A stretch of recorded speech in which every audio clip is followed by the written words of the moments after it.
박서방, 제발. 나 좀 살려주게. 자네는 건강하잖아. 술도 안 마시고 간도 깨끗하다며. 내가 아직도 당신네들 호구로 보입니까? 제게라, 웃기지 마세요. 사연 시작 전 구독과 좋아요 눌러주시고 사연을 듣고 계신 곳이 어딘지 댓글로 남겨주시면 그곳에 행운과 건강이 넘치기를 바라겠습니다. 여러분은 복수가 뭐라고 생각하십니까? 드라마처럼 상대방 뺨을 때리고 회사를 무너뜨리는 것? 아니요. 제가 50년을 살아보니 알겠더군요. 진짜 복수는요, 나를 버린 사람들이 배가 아파서 대굴대굴 구를 만큼 내가 보란 듯이 잘 사는 겁니다. 안녕하십니까? 저는 숯불갈비 프랜차이즈 성훈푸드의 대표 박성훈입니다. 요즘 제 인생은 그야말로 숯불처럼 활활 타오르고 있습니다. 전국 가맹점 50호점 돌파에 연 매출 30억 달성. 어제는 경제 매거진 표지 모델 촬영까지 마쳤죠. 카메라 플래시가 터질 때마다 7년 전 제 모습이 주마등처럼 스치더군요. 곰팡이 핀 반지하 단칸방.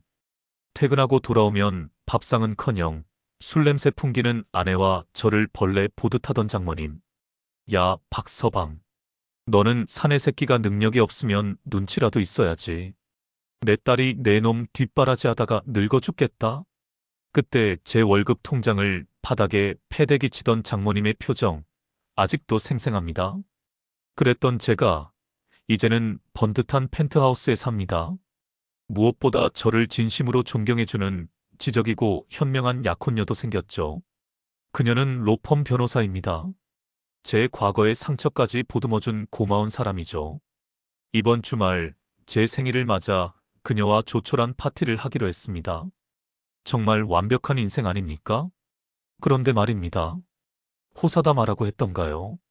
완벽해 보이는 제 인생 밥상에 누군가 죄를 뿌리러 나타났습니다. 며칠 전부터였습니다. 회사 정문을 나설 때마다 등 뒤가 따갑더군요. 처음엔 기분 탓인가 했습니다. 그런데 퇴근길 아파트 지하 주차장 입구에서 누군가 제 차를 향해 손을 흔드는 겁니다. 낡은 패딩 점퍼에 헝클어진 머리. 경비원이 제지를 하는데도 막무가내로 고함을 지르고 있었죠. 박서방, 나야 나. 장모라고. 심장이 덜컥 내려앉았습니다.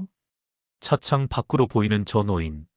얼굴엔 검버섯이 가득하고 잇몸은 무너져 내려 합주기가 되니. 하지만 그 도끼 서린 눈빛만은 그대로였습니다. 바로 전 장모 오 여사였습니다. 7년 전 이혼 도장을 찍자마자 다시 내 딸 앞에 얼씬도 말하며 소금을 뿌리던 그 여자가 지금 제 람보르기니 앞을 가로막고 있는 겁니다. 그냥 무시하고 지나가려 했습니다. 그런데 그 여자가 냅다 차보닛 위로 몸을 던지더군요. 끼잉 마이너스. 급정거 소리와 함께 경비원들이 달려왔습니다. 사장님, 괜찮으십니까? 경찰 부를까요? 저는 핸들을 꽉 잡은 채 깊은 한숨을 내쉬었습니다.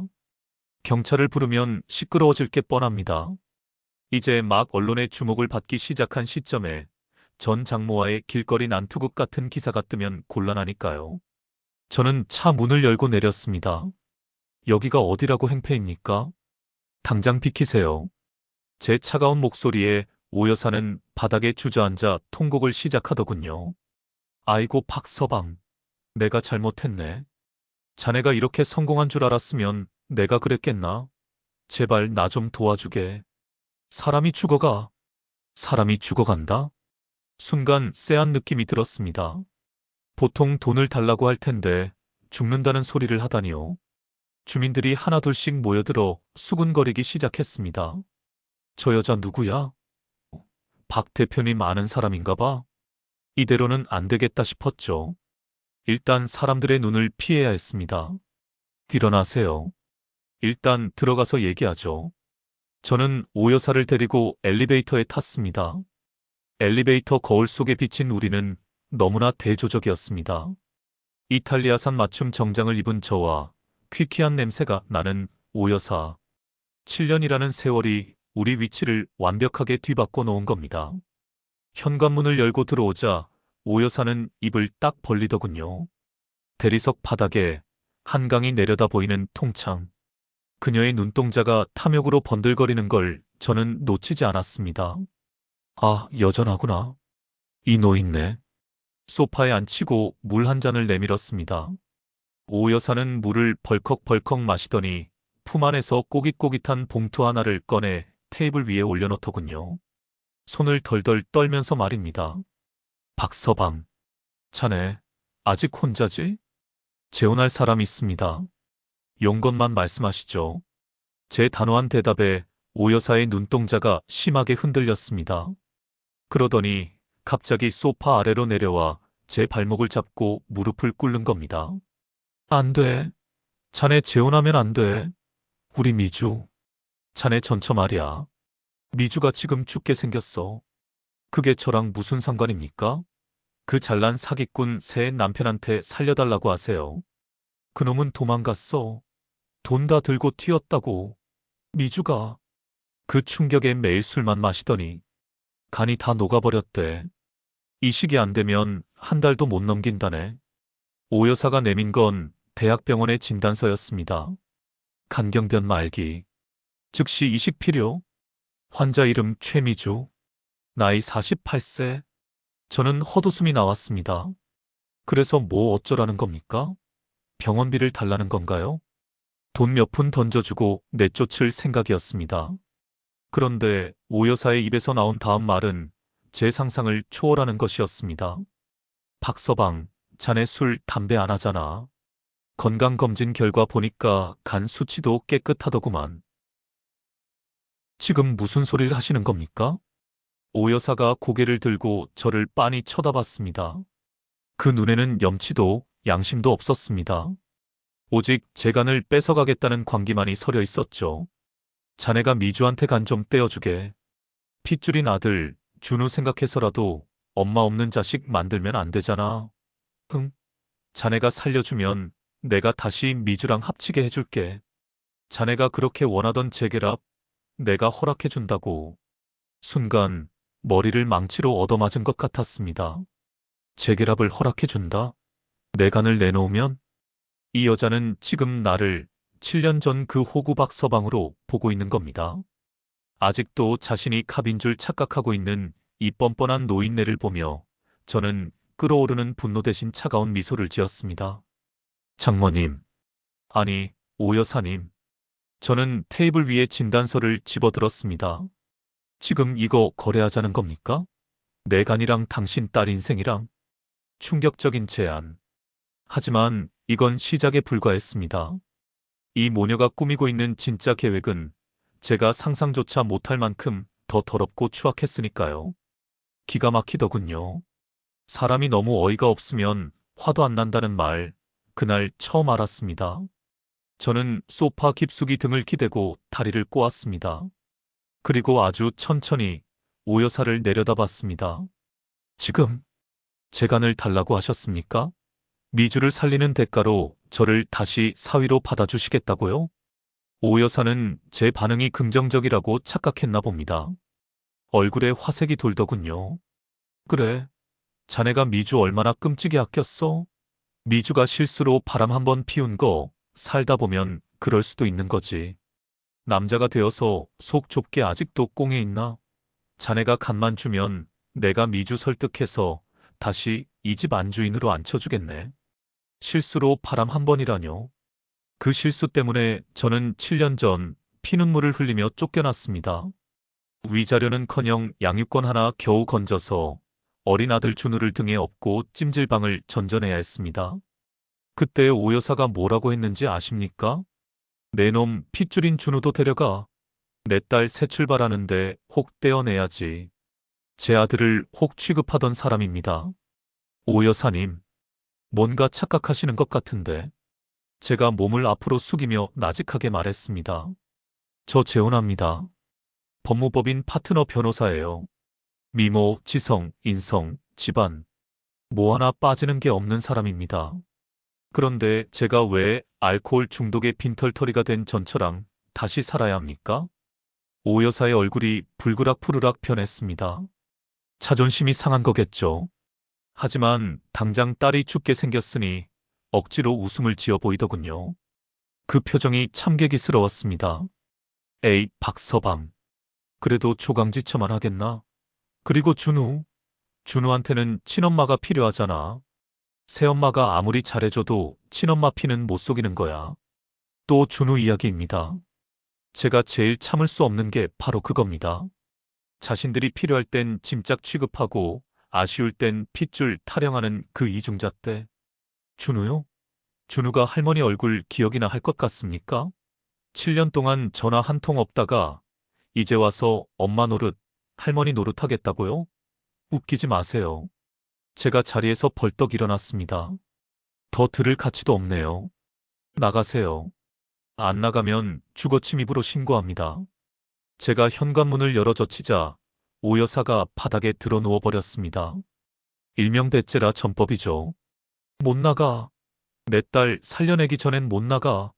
자네가 이렇게 매정하게 굴면 나도 다 생각이 있어. 생각? 무슨 생각이요?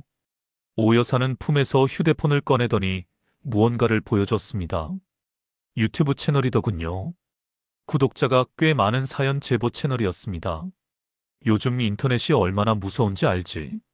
유명 프랜차이즈 대표 PC 성공하더니 조강지쳐 버리고 죽어가는 전처 외면에. 이런 제목으로 제보하면 어떻게 될까? 사람들 다 자네 욕할걸. 협박. 제일 졸렬하고 치사한 방법을 택했군요. 제 사업은 이미지로 먹고 사는 프랜차이즈입니다. 사실 여부를 떠나서 이런 논란이 터지면 가맹점주들이 입을 타격은 상상 이상이죠. 그걸 알고 제 급소를 찌른 겁니다. 저는 주먹을 꽉 쥐었습니다. 여기서 화를 내거나 쫓아내면 이 잃을 것 없는 노인은 정말 무슨 짓이든 저지를 겁니다. 일단 시간을 벌어야 했습니다. 그리고 확실하게 밟아줘야 합니다. 다시는 꿈틀거리지 못하게. 좋습니다. 제가 한숨을 쉬며 말했습니다. 일단 진정하세요. 검사 결과가 적합해야 주는 거 아닙니까? 그리고 저도 생각할 시간이 필요해요. 오 여사는 벌떡 일어나 옷을 털며 의기양양하게 웃었습니다. 그럼 그렇지. 자네가 그렇게 모진 사람은 아니지. 내일 당장 병원으로 와. 미주가 기다리니까. 현관문을 나서는 오 여사의 뒷모습을 보며 저는 휴대폰을 꺼내 들었습니다. 여보세요? 김 변호사. 아니, 혜진아. 지금 통화 괜찮아? 약혼녀 혜진이었습니다. 성은 씨. 무슨 일이에요? 목소리가 안 좋은데? 지금부터 내가 하는 얘기 잘 들어. 그리고 도와줘. 아주 확실하게 끊어내고 싶어. 저는 혜진에게 모든 상황을 설명했습니다. 이야기를 듣던 혜진이는 분노 대신 차분한 목소리로 말하더군요. 성훈 씨, 그거 알아요? 간 이식은 순수 기증이 원칙이에요. 대가를 바라고 하는 이식은 불법 장기 매매로 처벌받아요. 저들이 재결합을 조건으로 걸었죠. 그게 바로 증거가 될 수 있어요. 그걸로는 부족해. 사회적으로 매장시키고 싶어. 다시는 내 아들 입에 못 올리게. 알았어요. 일단 내일 병원에 가요. 가서 안심시키세요. 그리고 그 사람들이 딴 마음을 먹고 있다는 증거, 결정적인 육성 녹음이 하나 필요해요. 다음 날 아침, 저는 무거운 발걸음으로 병원을 향했습니다. 로비에 들어서자마자 소독약 냄새가 코를 찔렀습니다. 7년 전 준우가 고열로 응급실에 왔을 때 돈이 없어 전전긍긍하던 그 냄새였습니다. 병실 문 앞. 안에서 오 여사와 전처 미주의 목소리가 들렸습니다. 저는 문고리를 잡으려던 손을 멈췄습니다. 엄마, 그이가 정말 준대? 나 살려준대? 힘없는 미주의 목소리. 준다마다 그 호구 같은 놈이 아직 너한테 미련이 뚝뚝 떨어지더라. 일단 살고 봐야지. 간 이식 받고 나면 그때 가서 딴소리 하면 돼. 딴소리? 무슨 소리? 아이고, 이 멍청한 거사. 값만 받고 뻥 차버리라고. 위자료 청구해서 돈이나 좀 뜯어내고. 내가 다시 걔랑 살고 싶어? 그 냄새나는 고기 굽는 놈이랑.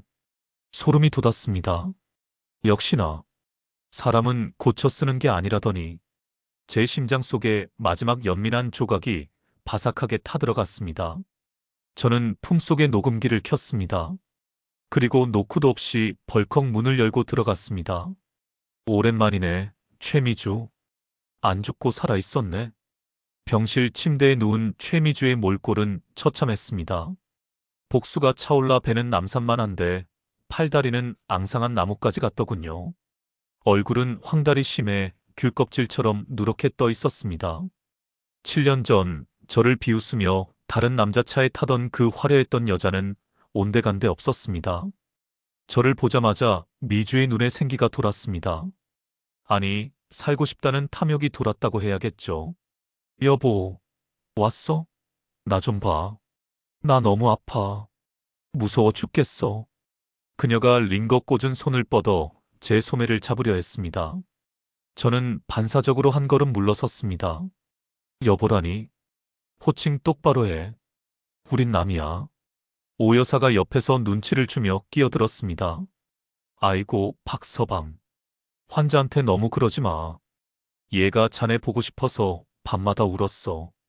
방금 전까지 냄새나는 고기 굽는 놈이라고 했던 입으로 참 능청스럽게도 거짓말을 합니다. 검사부터 하시죠. 저는 사무적으로 대했습니다. 조직 적합성 검사. 피를 뽑고 CT를 찍고 검사 결과를 기다리는 그 몇 시간이 억겁처럼 느껴졌습니다. 기다리는 동안 병원 복도 벤치에 앉아 있는데 휴대폰이 울렸습니다. 아들 준우였습니다. 아빠, 정말이야? 엄마가 많이 아파? 아직 대학생인 아들의 목소리가 떨리고 있었습니다. 오 여사가 기어코 아들에게도 연락한 모양입니다. 준우야, 아빠가 알아서 해. 넌 신경 쓰지 마. 할머니가 전화 왔었어. 아빠가 간 안 주면 엄마 죽는다고. 아빠, 나 엄마 미워하는데. 그래도 죽는 건 싫어. 어떡해? 아들의 울음 섞인 목소리에 가슴이 미어지는 것 같았습니다. 이 악마 같은 인간들이 내 아들의 상처까지 이용해 먹는구나. 준우는 7년 전 엄마가 다른 남자와 바람 피우는 장면을 목격하고 큰 트라우마를 겪었습니다. 그런 아이에게 내 아빠가 안 도와주면 엄마 죽는다는 죄책감을 심어주다니 용서가 안 되더군요. 준우야, 아빠 믿지? 아빠가 다 해결할 거야. 넌 공부만 해. 알았지? 전화를 끊고 고개를 드는데 저만 치서 담당 의사가 저를 부르더군요. 검사 결과가 나왔다는 겁니다. 진료실. 의사는 모니터를 보며 고개를 끄덕였습니다. 놀랍네요. 가족이 아닌데도 조직 적합성이 매우 높습니다. 혈액형도 맞고요. 기증 가능합니다. 옆에 있던 오 여사가 박수를 치며 환호했습니다. 거 봐. 하늘이 도운 거야. 박서방, 자네는 미주 살릴 운명이라니까. 운명? 이건 악연입니다. 하지만 저는 표정을 숨기고 고개를 끄덕였습니다. 그렇군요. 다행이네요.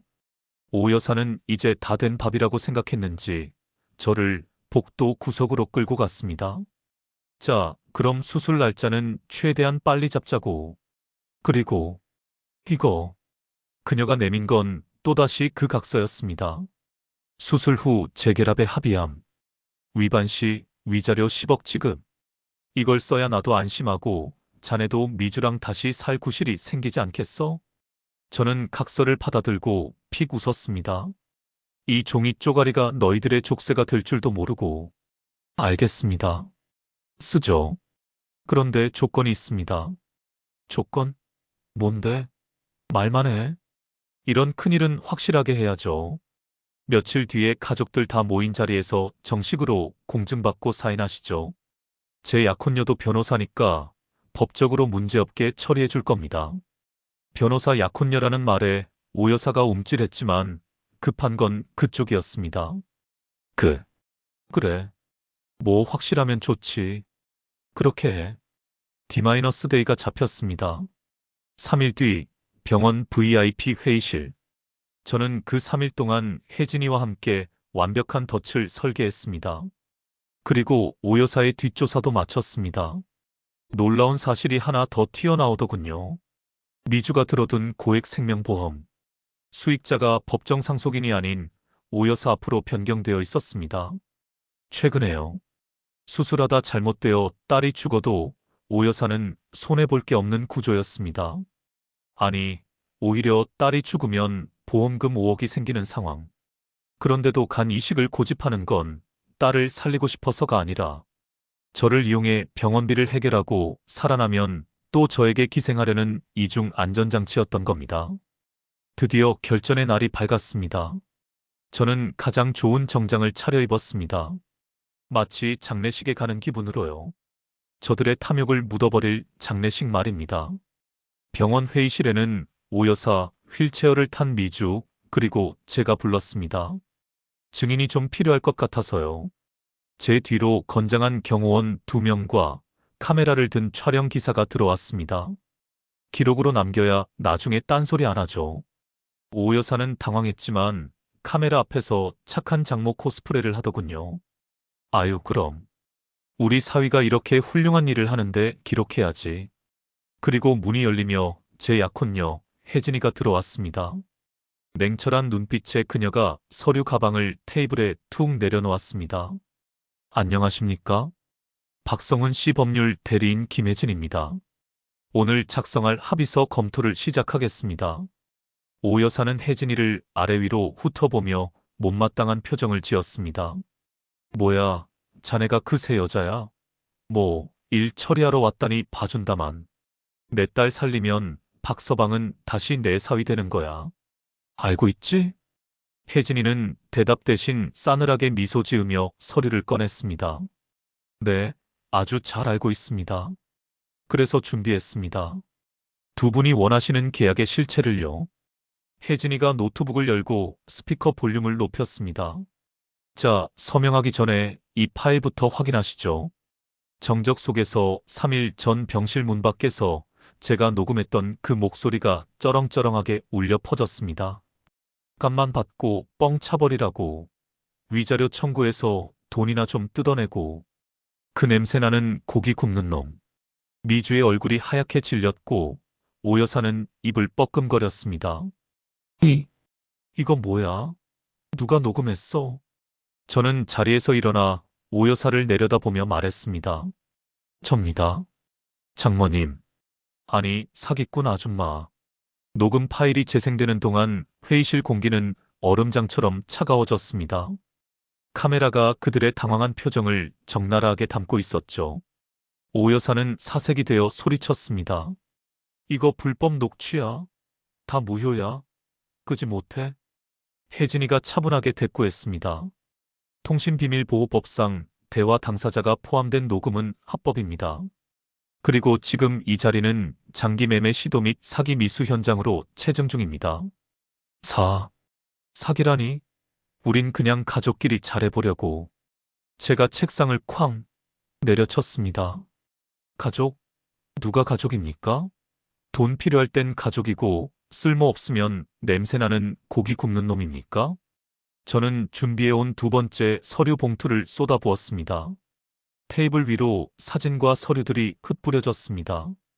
여기 보시죠. 7년 전 당신이 내 연남한테 보낸 문자네요. 박서방 내쫓고 재산 반반 나누자고 했었죠. 그리고 이건 최근에 변경한 미주의 생명보험 증권. 수익자 오말순. 당신 이름이네요. 휠체어에 앉아있던 미주가 떨리는 손으로 보험 증권을 집어들었습니다. 엄마, 이게 뭐야? 내가 죽으면 엄마가 돈을 받아? 나 살린다며. 나 살리려고 박서방 부른 거 아니었어? 미주의 눈에서 배신감이 흘러넘쳤습니다. 오 여사는 딸의 시선을 피하며 횡설수설했습니다. 아니, 그게 아니라. 혹시나 해서. 너 잘못되면 나라도 살아야 할 거 아니냐? 대단한 모성애시네. 저는 비웃음을 날려주고 쐐기를 박았습니다. 그리고 오 여사님, 제가 병원에 온 김에 재미있는 걸 하나 더 알아봤는데요. 저는 마지막 서류 한 장을 혜진이에게서 받아 오 여사 코앞에 들이밀었습니다. 장모님도 검사 받으셨더군요. 조직 적합성 판정 결과 일치. 당신도 미주한테 간 줄 수 있잖아. 건강하고 혈액형도 맞고. 근데 왜 안 줬어요? 오 여사의 얼굴이 흑빛이 되었습니다. 미주가 비명을 지르듯 소리쳤습니다. 엄마도 맞다고? 근데 왜 나한테는 안 맞는다고 거짓말했어? 왜? 오 여사는 뒷걸음질 치며 변명했습니다. 나는 늙었잖아. 늙은이 간 받아서 뭐해? 젊은 박서방 간이 싱싱하고 좋지. 웃기지 마세요. 의사 소견서에 이 시기에 전혀 문제없는 건강 상태라고 적혀 있습니다. 결국 당신은 배 가르기 싫고 무서우니까 만만한 전 사위배 갈라서 해결하려 했던 겁니다. 딸의 목숨을 담보로 사기치면서요. 저는 오 여사에게 다가가 귓가에 속삭였습니다. 당신 딸 살리고 싶으면 지금 당장 수술대에 누우세요. 내 배 가를 생각 말고. 오 여사는 으악 소리를 지르며 바닥에 주저앉았습니다. 그러곤 저를 향해 악다구니를 썼습니다. 나쁜 놈. 내가 사람이야? 7년이나 같이 산 정이 있는데 어떻게 이래? 내 놈이 안 주면 내 딸 죽는다고. 그때 혜진이가 경호원들에게 눈짓했습니다. 업무방해 및 협박, 사기 미수 혐의로 경찰에 인계하겠습니다. 증거는 충분하니까요. 경호원들이 오 여사의 양팔을 붙잡아 일으켰습니다. 오 여사는 발버둥 쳤습니다. 이거 안 나? 박서방, 살려줘. 내가 잘못했어. 다시는 안 그럴게. 저는 돌아선 채 차갑게 말했습니다. 늦었습니다. 그리고 미주 씨. 저는 넋이 나간 표정으로 울고 있는 전철을 봤습니다. 당신도 피해자인 척하지 마. 엄마가 시켰어도 결국 내 간 뺏어서 버릴 생각에 동조했잖아. 당신 인생 당신이 책임져. 그게 어른이야. 미주는 아무 말도 못하고 고개만 떨구었습니다. 그녀의 눈물은 후회일까요? 아니면 살 길이 막막한 공포일까요? 뭐가 됐든 더 이상 제가 알 바는 아니었습니다. 가자, 혜진아. 밥 먹으러 가자. 속이 다 시원해서 고기 맛 좋겠네. 우리는 아수라장이 된 회의실을 뒤로하고 당당하게 걸어 나왔습니다. 등 뒤에서 오 여사의 처절한 비명소리가 멀어져 갔습니다. 박서방. 하지만 제 귀에는 그 소리가 그저 패배자의 짖는 소리로 들릴 뿐이었습니다. 복수는 이렇게 하는 겁니다.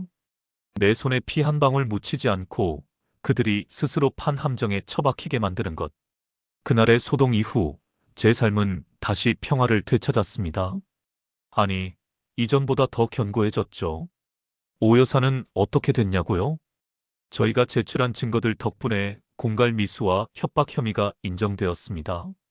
합의는 당연히 없었고요. 결국 실형을 피하기 위해 여기저기 빚을 내서 변호사를 샀지만 집행유예로 풀려난 뒤에는 거지가 되었습니다. 지금은 시장통에서 파나 다듬는 소일거리를 하며 좁은 고시원에서 지낸다고 하더군요. 가끔 저를 찾아와 행패를 부리고 싶어 하지만 법원의 접근 금지 명령 때문에 제 그림자도 못 밟고 있습니다. 그리고 미주. 제일 궁금해하실 그녀의 결말. 그녀는 결국 엄마의 간을 받지 못했습니다. 오 여사가 끝까지 수술대에 눕기를 거부했거든요. 내가 살아야 너 뒷바라지 하지. 라는 말도 안 되는 핑계를 대면서요. 결국 그 모녀는 병실에서 서로 머리채를 잡고 싸우다가 의절했습니다. 미주는 상태가 악화되어 호스피스 병동으로 옮겨졌습니다. 뇌사자 기증을 기다리고 있지만 순번이 올지 모르겠습니다. 죽음보다 더 고통스러운 하루하루를 술을 원망하며 보내고 있겠죠. 비정한 말 같지만 자업자득입니다. 그리고 며칠 전 아들 준우를 만났습니다. 녀석이 쭈뼛거리며 저에게 편지 한 통을 건네더군요. 아빠, 미안해. 그리고 고마워. 엄마랑 할머니가 아빠한테 한 짓 다 들었어. 나 이제 엄마 안 기다릴래. 아빠가 행복했으면 좋겠어. 새엄마랑 결혼 축하해. 편지를 읽는데 코끝이 찡해졌습니다. 이제야 아들의 마음속 짐도 덜어진 것 같습니다. 녀석에게 말해줬습니다. 준우야, 넌 누구의 아들도 아니고 그냥 너야. 내 인생 멋지게 살아. 오늘은 제 결혼식 날입니다. 거울 속에 비친 턱시도 입은 제 모습 꽤 근사하네요. 식장 문이 열리고 눈부시게 아름다운 혜진이가 걸어옵니다. 그녀가 제 손을 잡으며 속삭입니다. 성훈 씨, 이제 진짜 꽃길만 걸어요. 내가 지켜줄게요. 저는 그 손을 꽉 잡았습니다. 따뜻했습니다. 이 온기야말로 제가 그토록 찾아 헤매던 가족이었습니다. 여러분, 세상에 무조건적인 희생을 강요하는 가족은 없습니다. 나를 도구로 생각하는 핏줄보다 나를 있는 그대로 아껴주는 남이 훨씬 낫습니다. 혹시 지금 가족이라는 이름의 폭력에 시달리고 계신가요? 그렇다면 과감하게 끊어내십시오. 내 인생의 주인은 나 자신이고 나를 지키는 것이야말로 진정한 해피엔딩의 시작이니까요. 저 박성훈, 이제 과거의 찌질했던 사위 딱지는 떼어버리고 당당한 남편, 자랑스러운 아빠, 그리고 성공한 사업가로 살아가겠습니다. 제 이야기는 여기까지입니다. 들어주셔서 감사합니다.